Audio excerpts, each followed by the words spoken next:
All right, welcome back everyone to the third session of this morning's presentation of results. We are turning now to the pilot experience from the value chain generator development, the functionalities and so on and so forth, to what has been done by our project partners using the tool during the last years. And as you know, the approach of our project was a very practical one. In parallel to gathering data and working on the tool, our project partners have, in spite of extremely complicated COVID pandemic-related situations, been able to take to the field and to initiate concrete bio-based business opportunities with real-world actors identified through the value chain generator. And it is my great pleasure to welcome on this panel 4 persons who have been extremely actively involved in this piloting sessions and have been instrumental in making this piloting session, turning ideas into concrete action, into a real success story of our project. First of all, we have Dorian Wessely with us. Dorian is a project manager at the Cleantech Cluster Upper Austria, participating in the AlpLinkBioEco project as project partner for Business Upper Austria.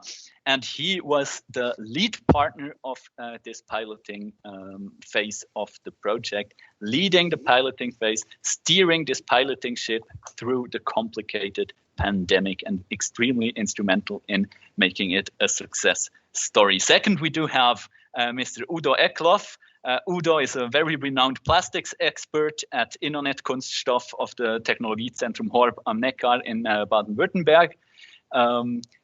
Udo has been active in one of the piloting exercises, one of the bio-based business opportunity ideas that led probably to the biggest success throughout the project. And I'm really happy to have Udo on the panel as well to share his experience with the tool and with his bio-based business opportunity idea with the participants of the conference.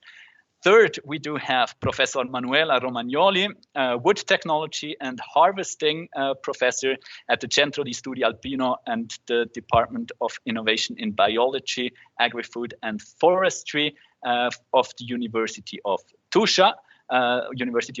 With a dependency in the Alpine region of Trentino with the Centro di Studi Alpino. So Manuela has been in our project really the scientific conscience for everything that concerned wood value chains, and has been very, very active in pushing and bringing forward wood-based value chain ideas from a scientific point of view.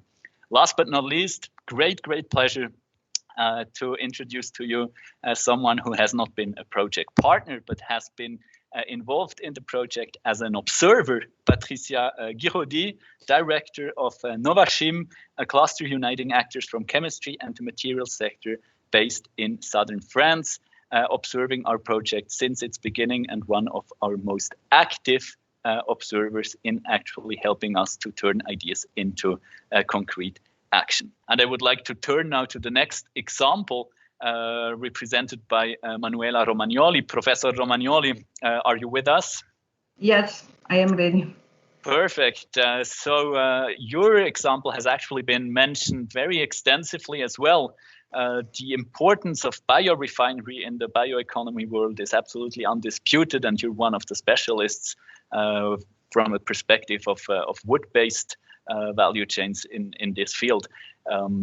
What was the business opportunity that you have been working on, and how have you been able to use the value chain generator during this piloting phase? Okay.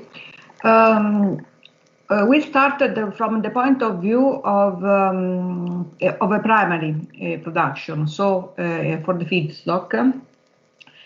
And our approach was to find new solutions for the forest wood chain.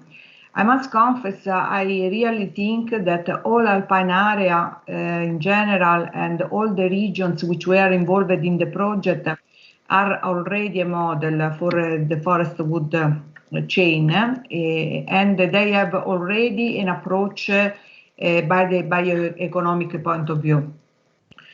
They really think that forests are a multi-purpose benefit. So I think they could be acted as a model for many other regions.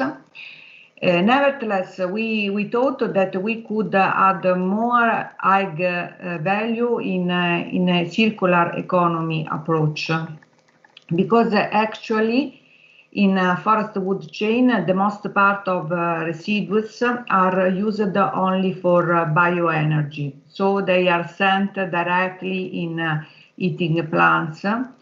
And maybe this approach is not so profitable for the territories, especially for the rural territories.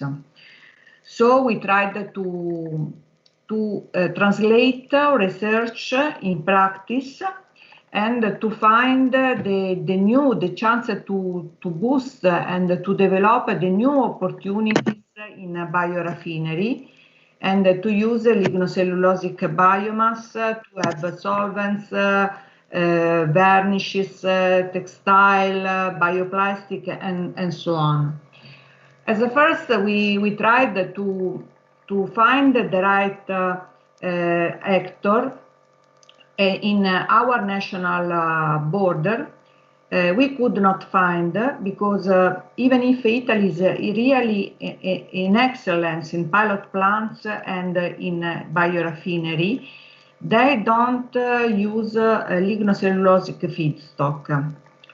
And for this reason, we could find a good agreement using our tool, the tool of the project, with Bavarian partners. So we organized a pilot session with our Bavarian colleagues of the Chemie Cluster, with Innovazione Trentino, with Fraunhofer, and also with Pizza Austria. We have found the right biorefinery, which is not only addressed to process the feedstock, but it was really right because it's a multi-feedstock biorefinery, so they can process more feedstock, and they can use also a small amount, or at least a reasonable amount of feedstock.